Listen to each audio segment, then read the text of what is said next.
Thank you very much, everyone. First of all, everyone stand up. Stand up. Stand up. Shake your hands. Shake your hands in front of you. Shake your legs. Okay, now swap partners with everyone on your left and sit down again. Swap seats. Swap seats. Swap seats. Come on.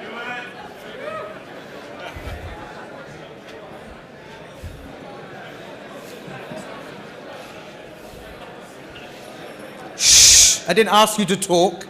Swap seats, I said. Good God. Right, now I have your attention. Hello. Firstly, let me thank you for your invitation to come and speak at Mobile Mondays in Amsterdam. I've just come from New York and London, which is great. A bit of history about myself. I've been in the games industry 16 years. Started off at IDOS, launching Tomb Raider. I went to Orange, where I launched the first SMS and WAP services in Europe and games. And I was there 3 years. And I was at Nokia 5 years, leaving as the global head of marketing, launching Engage and Comes Music. So I've been around a bit and I've gone on. What I'm going to talk to you about today is redefining the consumer experience. I'm going to talk to you about what's going to happen in the future. So first of all, let's look into my crystal ball. 2007, good year, lots of money. 2008, 2009, bubble burst. 2011, what's going to happen in 2012? Where are we going to be? It's one place where we all want to be. Imagine you pick up your TV guide in 2012. You have all Fox, you have NBC, and you have, I got a Nokia there because a Nokia N series channel or a mobile channel where someone picks it up and they can watch Lost 15 or Britney's Bitter Divorce or Popeye 29. It's easy as that to watch mobile content on your device. That is somewhere where we all want to be in the industry, especially people who are starting out in the industry. People like yourselves down here have been in the industry a long time. But we have a long way to go. Those are the figures, without boring you, that we all want to touch. Okay, billions and millions of dollars that people have that will spend on mobile content, especially mobile games. But like I said, we have a long way to go. There's a real state of the industry, a real diabolical state. And the most of that state is because of us, people like Nokia, Vodafone, etc. Because we have fragmentation. We have all these operators, T-Mobile, Orange, Vodafone Live, partnering up with Flickr, Loudeye, EA, and we go out and sell these great packages to consumers. Say, yeah, you can buy this device, you can do all these things on it, play these games, watch them. So they go out, they spend their £100, £200, $300, $400, buy this device, go to have this experience, and the experience is basically shit. You download a game, they don't know where it's gone, they've been charged twice, it doesn't work, etc. So they throw it away. You know, it's the prime old story that you go to a good restaurant, you have bad service, you tell 5 people. You have good service, you maybe tell 1 or 2 people. So that is what we're going to concentrate on. And what we need to do as an industry is redefine the consumer experience.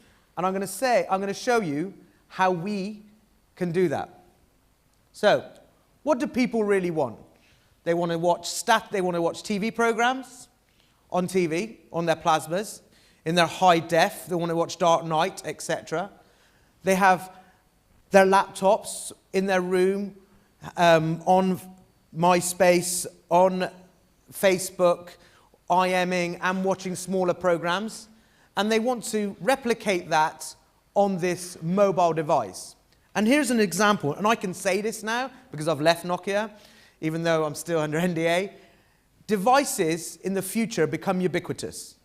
It's irrelevant how people will receive their content on what device.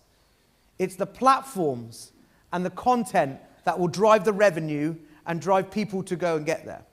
And that's a fact. If the piece of plastic, the plastic that they have, the price of plastic, will plummet. Technology will get smaller.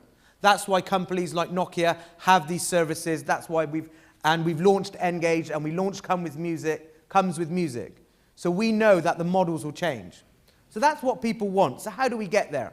Let's go back to redefining the consumer experience. Pause, anticipation. The consumer experience is based on 5 simple elements. How you find it, try it, buy it, manage, and share. Great, sus, done. What does that mean? Let's start with the first one. Find. Discovery and access of content. We should make content accessible to consumers, and games included, everywhere they want it to be accessed. Whether it's on device, straight out the box, off the portal, on the portal. Consumers will choose. If you want to build a successful game, you cannot allow it to be only on one channel. You have to give it access in all the channels.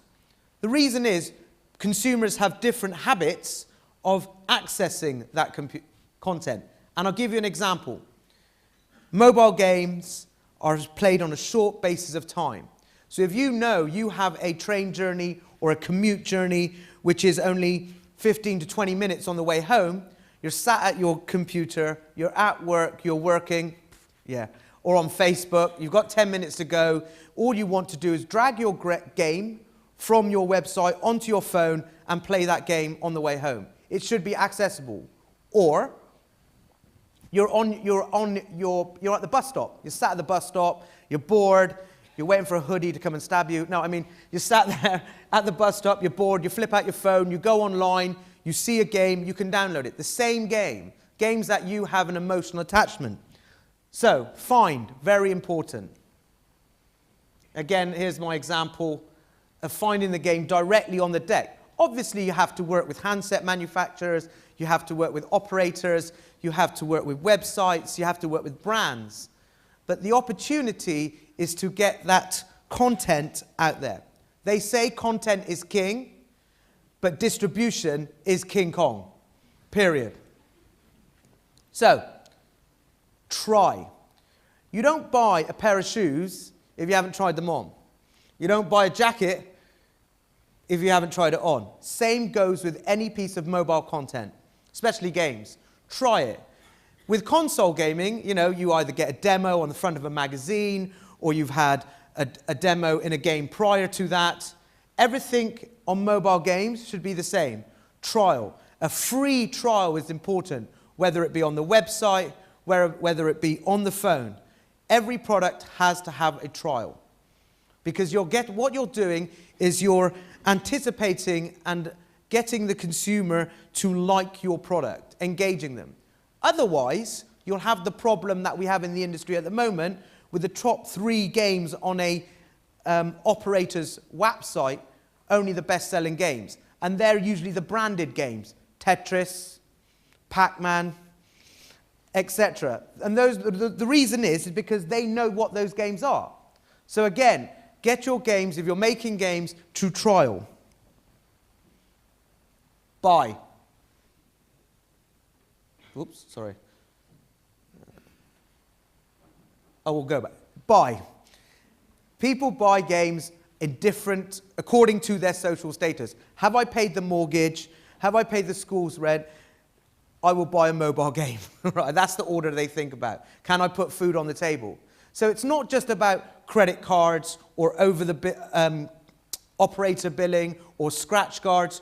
You have to enable all payment mechanisms, because human beings will pay for them what they feel comfortable with.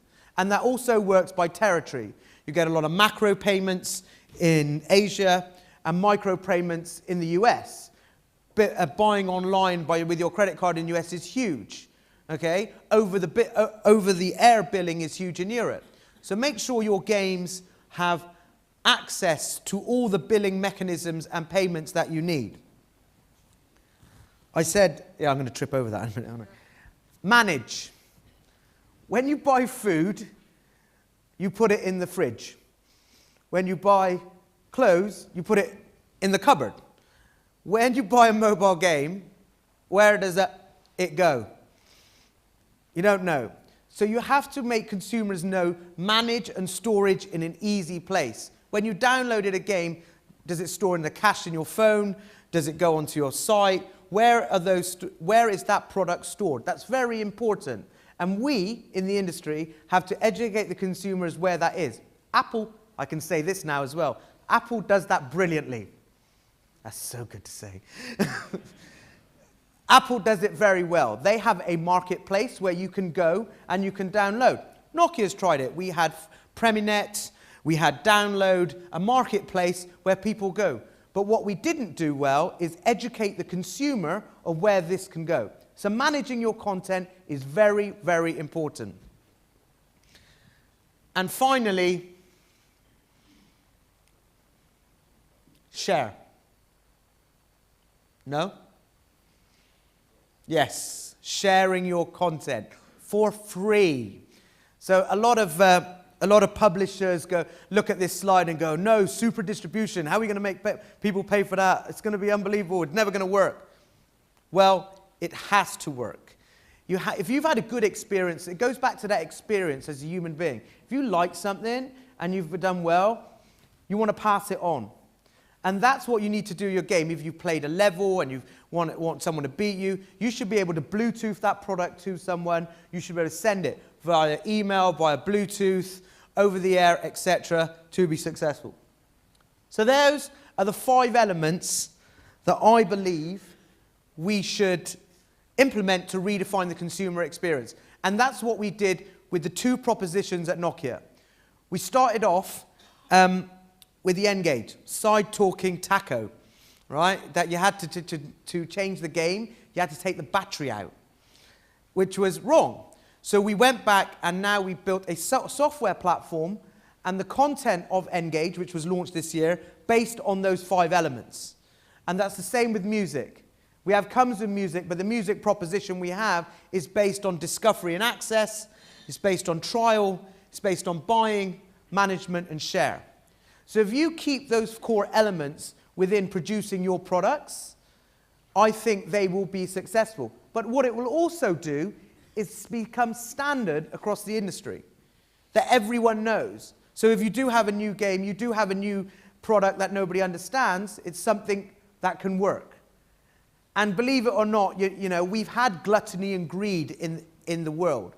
And that's why we're in the position we are in now. We're in a recession, period. Okay? So we need to work together to get to the next goal, shall we say. So, that's my conversation about redefining the consumer experience. And I should have about 10 minutes left. Is that correct?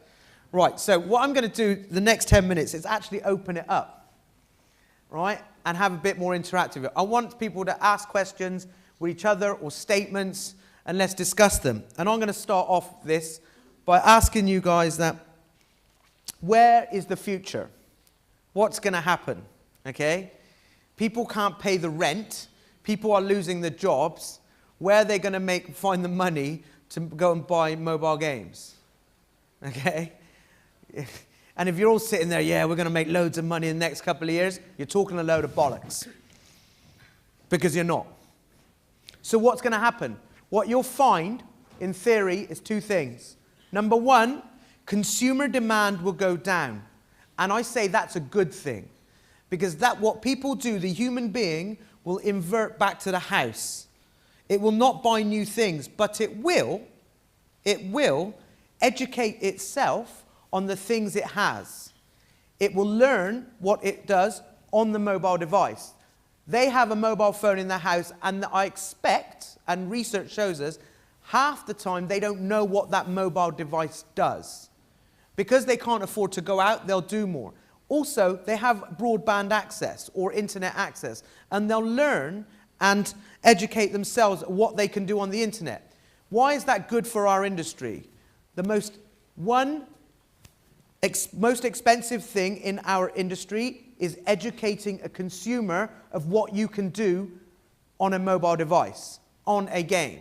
So when a consumer educates themselves, and you don't have to spend those marketing dollars to get them to touch them, they'll educate themselves. When we come out of this recession, it'll be easier to sell. So that's number one. Number two, we will be able to get our technology right in this downturn. We don't have to worry about paying the rent. Of course, we have to worry about paying the rent and paying the lights. But what we can do as an industry is come back internally and get things right. Get our products working right, getting our consumer experience working right. So, with that, there's 7 minutes left. I'll open it up to the floor for questions and statements. Go ahead. Can you say your name and where you're from, please? Uh-oh. Sure, I'll try. Hi, my name is Steve Crosswick, Kruidhof on Twitter. Thanks very much for your presentation and for opening up towards this direction in the question of money and how will people pay for games if they can't even pay for the rent. My question to you would be, as Nokia or businesses like Nokia already looked into actually using the mobile phone as a sort of wallet 2.0. So, there's of course handy expense from ePackware, but there hasn't been many more things being done in terms of, really getting smart about money, using money transactions as a social object and stuff like that. So, do you know any movements in that direction? So if you're talking about questions about transactional elements with mobile phones, there's two projects currently working on, right?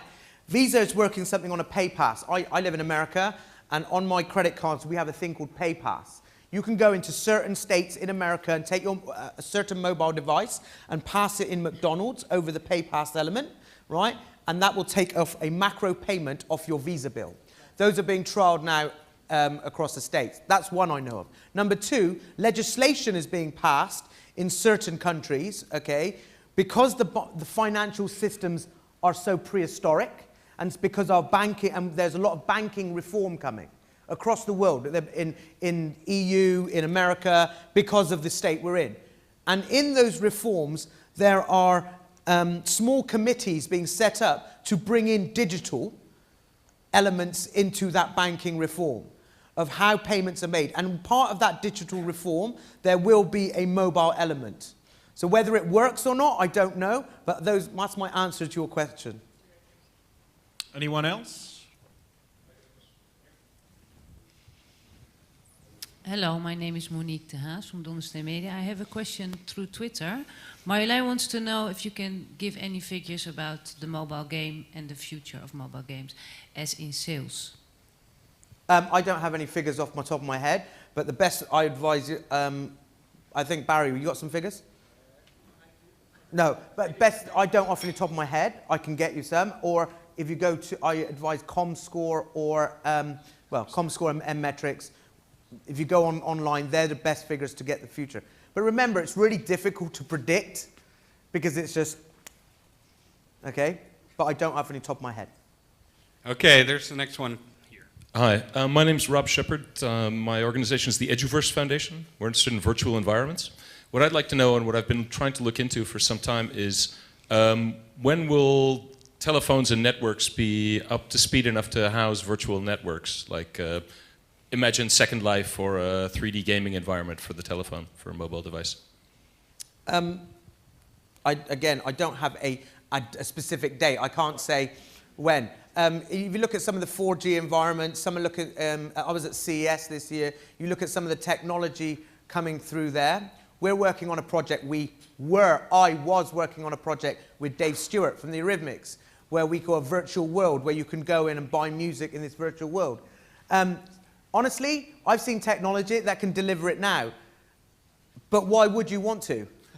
And if you're a geek and a high end, great, that'd be brilliant. But if it's not mass market and it doesn't fund the current fulfillments and the current revenue models and the objectives that handset manufacturers adhere to, it's not going to be commercially viable at the moment. We have one final question over here. Sorry for everyone above. Next time you have to be quicker to sit down here. One final question. Richard Cole from Zaton Software Development. Just a comment based on the gloom and doom scenario about gaming coming through the next few years in the recession. I think it's on the one hand very true. There's going to be a lot more competition, competing for a lot fewer or much less disposable income for people to purchase these types of games. I don't think it's hopeless, and I can also refer to the very first presentation. Jeroen had a slide in which he showed the VC investment for this area, that it had declined, but not as badly as a lot of other areas. And I think there's a good reason for that. And I can just suggest, and might propose some interesting ideas for discussion later on, that when you see that people during this time will have less income, but at the same time they might have a lot more free time. So there are going to be some possibilities there. It may suggest that we're going to have to compete much more for what's there, but there will be a feast and famine scenario for people who have very clever, effective ideas that are managing to tie in a lot of the advantages that we could possibly offer. You are very correct. You're very true, and it's a good fact. What you also see is games which are funded by other means, branded products, ad-funded games, etc. So you're correct. So that it's not. I'm not saying it's doom and gloom, but we do have to be careful in this environment, and we have to make sure we get it right for the future. Thank you very much, ladies and gentlemen. Thank you very much.